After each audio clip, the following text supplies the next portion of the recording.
अस्सलाम वालेकुम नाजरीन, गुलिस्तान न्यूज देख रहे हैं आप। अभी तक का ताज़ा उर्दू खबरनामा लेकर आपका मेज़बान ज़ुहूर लोला भी आपकी खिदमत में हाजिर। तफसीलात से पहले सुर्खियों पर एक नज़र। वस्ती कश्मीर के जिला बड़गाम में फायरिंग के नतीजे में 2 मिलिटेंट जाँ बहक। इलाके में बड़े पैमाने पर तलाशी ऑपरेशन जारी।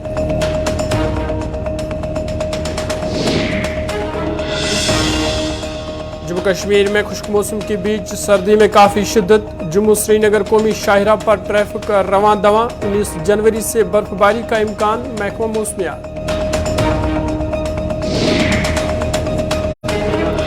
और बीजेपी के 2 रोज़ा कौमी एग्जीक्यूटिव मीटिंग का आज दूसरा दिन। वज़ीर आज़म मोदी और वज़ीर ख़ारजा एस जयशंकर आज करेंगे मजलिस आमा से खिताब।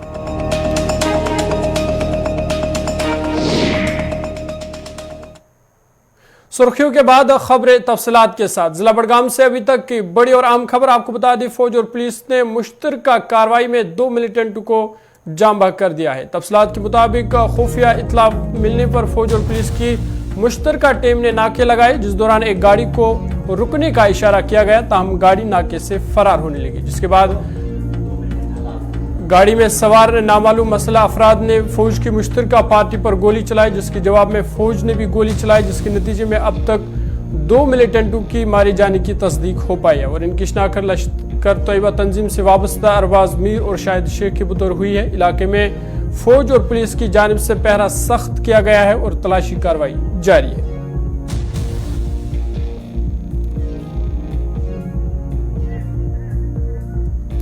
बड़ी और अहम खबर आपको बताते हैं जिला बड़गाम में फौज पुलिस की मुश्तरका कार्रवाई में 2 मिलिटेंट को हलाक कर दिया है। तफसीलात के मुताबिक खुफिया इत्तलात मिलने पर फौज और पुलिस की मुश्तरका टीम ने नाके लगाए थे, जिस दौरान एक गाड़ी को रुकने का इशारा किया गया था, ताहम गाड़ी नाके से फरार होने लगी। जिसके बाद गाड़ी में सवार नामालूम मसल्ला अफराद ने फौज की मुश्तरका पार्टी पर गोली चलाई, जिसके जवाब में फौज ने भी गोली चलाई और इसके नतीजे में 2 मिलिटेंटों की मारे जाने की तस्दीक हो पाई है। और इनकी शनाख्त लश्कर तैयबा तंजीम से वाबस्ता अरबाज मीर और शाहिद शेख के बतौर हुई है।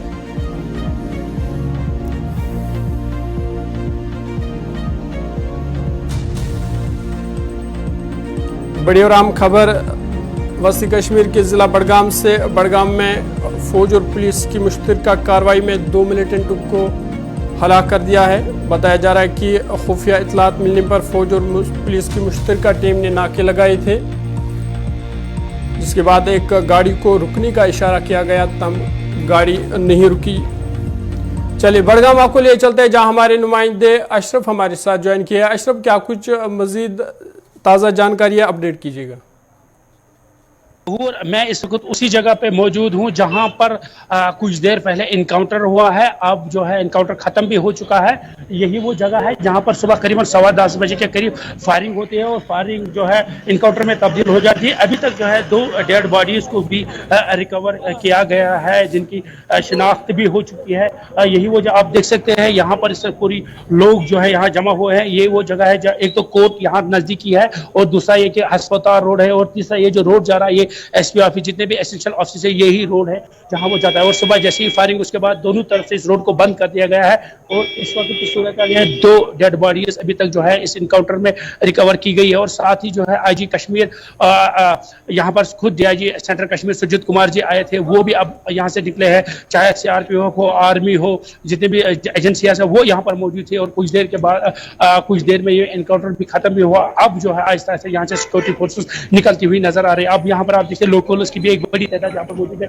मैं आपको जरा दिखाना चाहता हूँ, यही वो जगह है जहाँ पर आपको गोलियों के निशानात भी दिख रहे होंगे। ये देखिए सामने में यहाँ काफी ज्यादा भीड़ भी इस वक्त आम लोगों की जमा हुई है। तो सुबह 10:30 बजे के करीब यहाँ पर फायरिंग होती है, उसके बाद फायरिंग जो है इनकाउंटर में तब्दील हो जाती है। जी अशरफ, खबर ये भी है कि इसमें एक मिलिटेंट फरार भी हुआ है, क्या कुछ जानकारी है इस हवाले से? देखिए, अभी तक इस बारे में कोई इन्फॉर्मेशन हमारे पास नहीं है कि क्या ये 2 थे या 2 से ज़्यादा थे। अभी इस बारे में पुलिस की तरफ से ना कोई प्रेस नोट जारी हुआ है, ना ही इस बारे में कोई हम ये कह सकते हैं कि यहाँ से कोई मिल रहा है। अलबत्ता ये सुबह जो है जैसी फायरिंग हुई उसके बाद जो है ये जो है इनकाउंटर में ये फायरिंग तब्दील हो जाती है और उसके बाद 2 डेड बॉडीज अभी तक रिकवर भी की गई है। अब जो कि अगर हम सर्च ऑपरेशन की बात करें तो सर्च ऑपरेशन को भी अब खत्म कर दिया गया है और जो डेड बॉडीज है उनको जो है अपने साथ लिया गया है। अब हम कोशिश करेंगे कुछ देर के बाद जो एसएसपी बडगाम उनसे रब्ता करने की कोशिश करेंगे, क्योंकि पूरी जानकारी जो है अब उसी के पास निकलती हुई नजर आएगी, क्योंकि सुबह का ये इनकाउंटर था करीब 10:15 बजे के करीब जब फायरिंग हो जाती है उसके बाद यहाँ ये मैं आपको यहाँ बात जरूर बताना चाहूंगा। ये जो जहाँ पर इनकाउंटर हुआ था सामने में ही ये देखिए वो कोर्ट है, डिस्ट्रिक्ट कोर्ट कॉम्प्लेक्स है और इस साइड में जो है डिस्ट्रिक्ट हॉस्पिटल है और ये जो मेन रोड है ये श्रीनगर की ओर जाता है, यानी श्रीनगर को भी कनेक्ट कर रहा है। सोती डिस्ट्रिक्ट के जितने भी ऑफिस है उनको ये रोड कनेक्ट है। कुछ देर के लिए ये रोड को जो बंद भी किया गया था, अब जो है गाड़ियों के आमद रफ्ती के लिए इस रोड को भी खोल दिया गया है। फिलहाल हम ये कैसे इनकाउंटर खत्म हुआ है, 2 डेड बॉडी को रिकवर भी किया गया है। जी अशरफ, क्या ये अभी तक मालूम हो पाया कि गाड़ी कहां से आ रही थी और कहां इनको जाना था और क्या गाड़ी को जब्त कर दिया गया? देखिए, अभी तक जो इन्फॉर्मेशन वो ये है कि 2 जो मिलिटेंट्स थे वो एक सोमू में सवार थे और जैसे वो बडगाम के कोर्ट के नज़दीक पहुंची तो उसके बाद उनको शायद रोकने की कोशिश की जाती है, तो उसके बाद वहाँ से फायरिंग शुरू हो जाती है। उसके बाद जो है ये कहना मुश्किल है कि ये कहाँ से आ रहे हैं और कहाँ जा रहे हैं, कहाँ इन्होंने सोमू में कहाँ पर चढ़े, इस बात का कहना मुश्किल ही है। अलबत्ता ये हम कह सकते हैं जिस सोमू में तो फिलहाल उस सोमू को गाड़ी को भी जो है जब्त कर दिया गया है। अब बाकी जब उस ड्राइवर से पूछताछ की जाएगी उसी से फिर पता चलेगा आखिरकार ये कहां से गाड़ी में चढ़े और कहां इनको जाना था और कहां से आए थे। ये पूरी जो है इंफॉर्मेशन कुछ देर के बाद पता चलेगी। फिलहाल हम ये कह सकते हैं 2 जो है डेड बॉडीज रिकवर भी की गई है। अब जो है पूरा इस एरिया रोड को जो है खोल दिया गया है। यहाँ से जो आर्मी हो, जम्मू कश्मीर पुलिस सेना सब अब निकलते हुए यहाँ से आ रहे हैं और अब जो है आप देख सकते हैं लोगों के जो सिविल लोग हैं वो यहाँ पर आए हुए बहुत बड़ी तादाद यहाँ पर मौजूद है। फिलहाल हम ये कह सकते हैं कि इनकाउंटर खत्म भी हो चुका है और अब जो है रोड को भी खोल दिया गया है। जी चलिए, बहुत बहुत शुक्रिया तफसीलात फराम करने के लिए। बडगाम से मोहम्मद अशरफ तफसीलात फराम कर रहे थे। तो इनका कहना था कि पुलिस और फौज की मुश्तरका कार्रवाई में 2 मिलिटेंटों को हलाक कर दिया गया है और फिलहाल सर्च ऑपरेशन को भी खत्म कर दिया गया।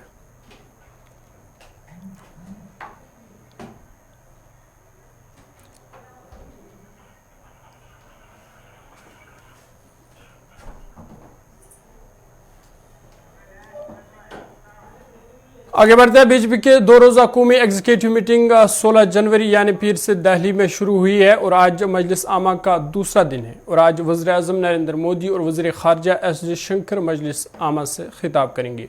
मीटिंग में जेपी नड्डा ने कल कहा कि इस साल 9 रियासतों में असम्बली इंतखाबात और अगले साल लोकसभा इंतखाबात होने हैं। उन्होंने लीडरों पर जोर दिया कि हमें इलेक्शन नहीं हारने हैं। उन्होंने कहा कि वज़ीर आज़म नरेंद्र मोदी की अनथक मेहनत के सरमाए का भरपूर फ़ायदा उठाए। बीजेपी की कौमी एग्जीक्यूटिव मीटिंग में जेपी नड्डा के इफ्तिताई खिताब की तफसीलात बताते हुए पार्टी के सीनियर लीडर रविशंकर प्रसाद ने सहाफ़ी को बताया कि सदर ने पार्टी के लोगों से कहा कि साल 2023 बहुत अहम है। इस साल 9 रियासतों में असम्बली इंतखाबात और अगले साल लोकसभा के इंतखाबात होने हैं। हमें एक इलेक्शन भी नहीं हारना है। वाज़ेह है कि बीजेपी की 2 रोज़ा कौमी एग्जीक्यूटिव मीटिंग 16 जनवरी से दिल्ली में शुरू हुई है। मीटिंग में पीएम मोदी, बीजेपी की कौमी सदर जेपी नड्डा, वज़ीर दाखिला अमित शाह और दीगर मरकजी वज़रा और बीजेपी की हुकूमत वाली रियासतों के वज़राए आला ने शिरकत की। और इस मीटिंग का आज दूसरा दिन है जहां आज वज़ीर आज़म नरेंद्र मोदी और वज़ीर ख़ारजा एस जयशंकर मजलिस आमा से खिताब फरमाएंगे।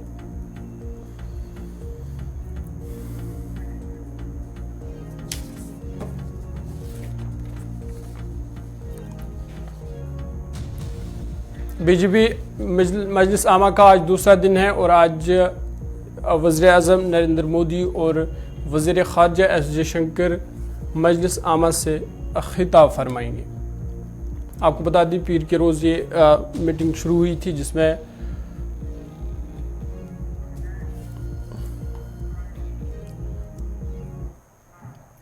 चलिए आगे बढ़ते हैं। अक़वाम मुत्तहिदा की सलामती कौंसिल UNSC ने पीर को पाकिस्तान में मुक़ीम अस्करियत पसंद रहनुमा अब्दुर्रहमान मक्की को दाइश और अलकायदा की पाबंदियों की कमेटी के तहत आलमी दहशत गर्द के तौर पर दर्ज कर दिया।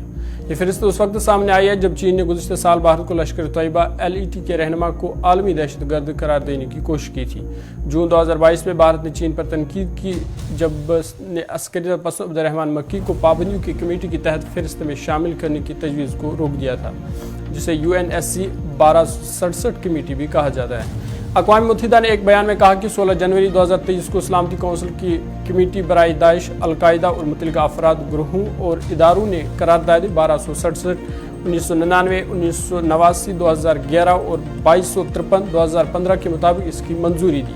सलामती कौंसिल की करारदाद 2610 2021 के पैराग्राफ 1 में तयशुदा और इख्तियार करदा पॉलिसी के तहत उनके असास मुंजमद कर दिए जाएंगे। सफरी पाबंदियाँ और हथियारों पर पाबंदियाँ आयद की जाएगी। भारत और अमेरिका पहले ही अपने मुल्क की कवानीन के तहत मुल्क को दहशतगर्द के तौर पर दर्ज कर चुके हैं। वो फंड इकट्ठा करने, नौजवानों को तशद्दुद के लिए भर्ती करने, बुनियाद परस्त बनाने और भारत में बिलखुसूस जम्मू कश्मीर में हमलों की मनसूबा बंदी में मुबैना तौर पर मुलवस रहा। बता दें कि मक्की लश्कर तैयबा LET के सरबरा और 26/11 के मास्टरमाइंड हाफिज सईद का बहनोई है। उन्होंने अमेरिका की तरफ से नामजद की FTO गैर मुल्की दहशतगर्द तंजीम जिम्मेदारी अदा की है। उन्होंने लश्कर की कार्रवाइयों के लिए फंड्स इकट्ठा करने में भी किरदार अदा किया है।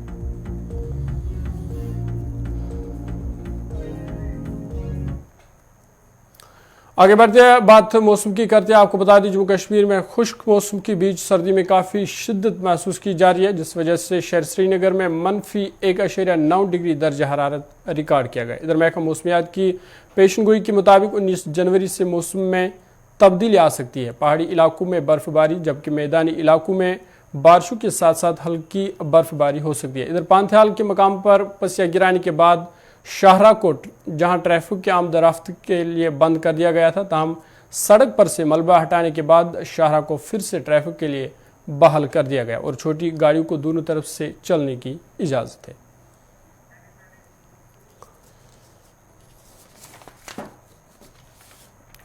जम्मू कश्मीर के मौसम में 19 जनवरी के बाद फिर से तब्दीली आने का इम्कान है, और बताया जा रहा है कि पेशनगोई है कि पहाड़ी इलाकों में भारी बर्फबारी हो सकती है जबकि मैदानी इलाकों में बारिशों के साथ साथ हल्की बर्फबारी भी हो सकती है। इधर जहां कल पांथाल के मुकाम पर पसिया गिराई थी, जिसके बाद जम्मू श्रीनगर कौमी शाहरा को बंद कर दिया गया था, ताहम सड़क पर से मलबा हटाने के बाद शाहरा को फिर से ट्रैफिक के लिए बहाल कर दिया गया।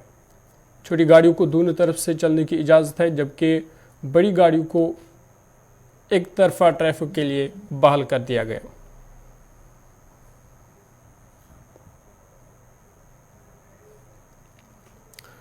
इधर जम्मू कश्मीर में खुश्क मौसम के बीच सर्दी में काफ़ी शिद्दत महसूस की जा रही है और इस शहर श्रीनगर में -1.9 डिग्री दर्ज हरारत रिकॉर्ड किया गया। इधर महकमा मौसमियात की पेशनगोई के मुताबिक 19 जनवरी से मौसम में तब्दीली आ सकती है। पहाड़ी इलाकों में बर्फबारी हो सकती है जबकि मैदानी इलाकों में बारिशों के साथ साथ हल्की बर्फबारी हो सकती है। इधर पैंथाल के मकाम पर पसिया गिराने के बाद शाहरा को जहां ट्रैफिक के आमदरफ्त के लिए बंद कर दिया गया था, तहम सड़क पर से मलबा हटाने के बाद शाहरा को दोबारा ट्रैफिक के लिए बहाल कर दिया गया। आखिरी इत्तला मिलने तक छोटी गाड़ियों को दोनों अतराफ से चलने की इजाज़त है जबकि बड़ी गाड़ियों को एक तरफा ट्रैफिक के लिए बहाल कर दिया गया।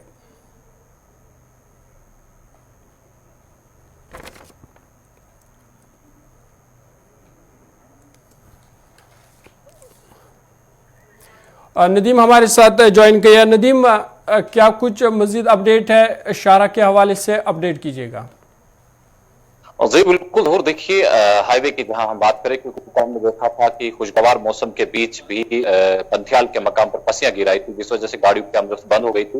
लेकिन अगर उसके बाद हमने देखा क्लियरेंस वर्क के अलावा काफी डिस्टर्बेंस रहा था। कल पूरे दिन हमने देखा कि जब हमारे पास पंथियाल के मकाम पर पत्थर गिरने का, उसके बाद रात को ट्रैफिक प्लान जारी किया। अगर आज हम देखें कि मौसम काफी इंपॉर्टेंट है कि मौसम का क्या हाल है, और अगर आज हम देखें तो मौसम बिल्कुल खुशगवार है, खिली धूप है और इस बीच हाईवे पर गाड़ियों की नकल हरकत इस वक्त हमें दोनों अतराफ से मिल रही है।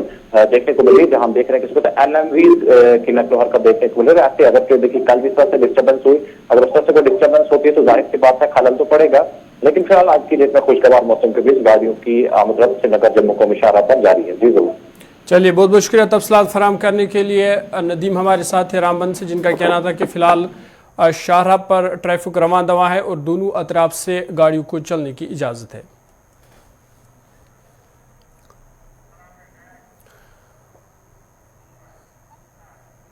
एलएस के नज़दीक मैदान चौटाली और गारगिल रहने वाले लोगों ने नाराज़गी जाहिर करते हुए कहा कि इन इलाकों में अभी भी बर्फ़ नहीं हटाई गई है, जिस वजह से आम लोगों को काफ़ी मुश्किलात का सामना है। उनका कहना है कि सरमा के महीनों में अक्सर बिजली और पानी की किल्लत रहती है और कई मरीजों को चारपाई पे उठा के अस्पताल ले जाना पड़ता है। उन्होंने हमारे नुमाइंदे इरशाद से बात करके कहा कि 11 साल पहले यहाँ पे हेल्थ सेंटर का क़याम अमल में लाया गया था, ताहम वहाँ पे भी हर वक्त डॉक्टर हाजिर नहीं होता है, जिस वजह से लोगों को काफ़ी मुश्किलात उठानी पड़ते हैं। उन्होंने इस हवाले से बारामूला इंतज़ामिया से अपील किया कि इन इलाकों की तरफ तवज्जो दी जाए ताकि यहाँ के लोग भी सुकून से ज़िंदगी गुजर बसर कर सके।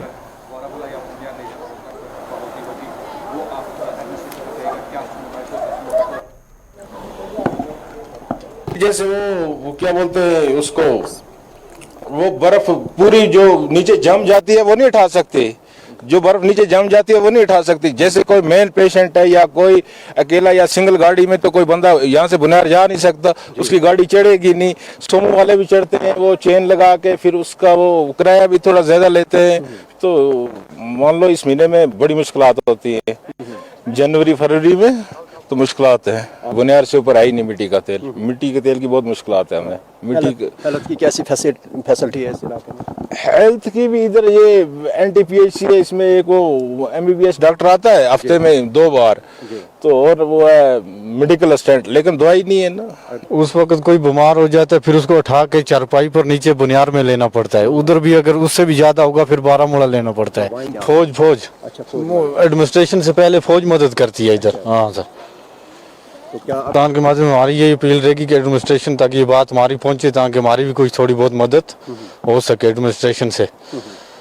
कोई बीमार हो जाता है, कुछ उसको चारपाई पर लाते हैं, फिर हम फौज को बताते हैं, फौज हमारा साथ देती है। हमारे बच्चों को तो बहुत सा सफर उठाना पड़ता है, हमें नेटवर्क का कुछ है ही नहीं है। अभी थोड़ा सा वो काम चल रहा है जियो पर, कोई एयरटेल टावर नहीं है, कोई कुछ नहीं है, कोई हमें देखने वाला नहीं है। तो अगर खुदा न खास तो कोई इंसिडेंट होता है या फायर इंसिडेंट किसी वक्त होता है तो आप कैसे कांटेक्ट करते हैं फायर सर्विस को? बहुत ही मुश्किल है, बहुत ही मुश्किल है हमारे लिए। जब हमें नेटवर्क ही नहीं तो हम क्या करेंगे?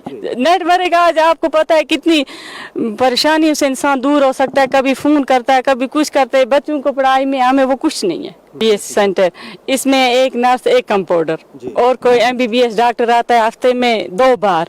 हमारी मांग ये है कि स्टाफ डेली नहीं आता है, वो आता ही है नर्स, मगर उनसे क्या होता है? कंपाउंडर क्या करेगा? MBBS डॉक्टर अगर इधर कंटिन्यू आएगा तो हमारी बहुत सी सहूलियत हो जाएगी।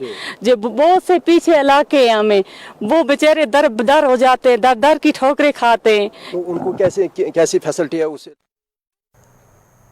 USBRL Udhampur Srinagar Baramulla rail link का तामीराती काम अब 90% मुकम्मल हो चुका है। ये कश्मीर को मुल्क के दीगर हिस्सों से जोड़ने वाला पहला रेलवे मंसूबा है। वज़रात रेलवे ने ट्विटर पर बताया कश्मीर को कन्याकुमारी से जोड़ना तकरीबन मुकम्मल हो गया। काम में पेशरफ्त के बारे में अपडेट करते हुए ट्वीट में बताया गया कि कटरा बानहाल सेक्शन में कुल 163 किलोमीटर टनल की कानकुनी में से 162.6 किलोमीटर मुकम्मल हो चुके हैं, जबकि कुल 117.7 किलोमीटर ट्रैक में से 31.3 किलोमीटर पर पटरी बिछाई जा चुकी है। मजमूई तौर पर कुल 26 बड़े पुलों में से 21 और 11 छोटे पुलों की तामीर मुकम्मल हो चुकी है। इस मनसूबे को मार्च 2002 में कौमी अहमियत का मनसूबा करार दिया गया था। यह आज़ादी के बाद से सबसे बड़ा पहाड़ी रेलवे मनसूबा भी है। जम्मू से बारामूला तक ये रेलवे लिंक हिमालय से गुजरता है। शुमाली रेलवे के जनरल मैनेजर ने गुज़िश्ता साल मई में बयान दिया था कि कश्मीर 2023 के आखिर तक रेलवे लिंक के जरिए मुल्क के बाकी हिस्सों से जुड़ जाएगा। वज़रात का कहना है कि USBRL एक हम्मा मौसमी रेलवे लाइन है। मंसूबे के पहले 3 मराहल मुकम्मल हो चुके हैं।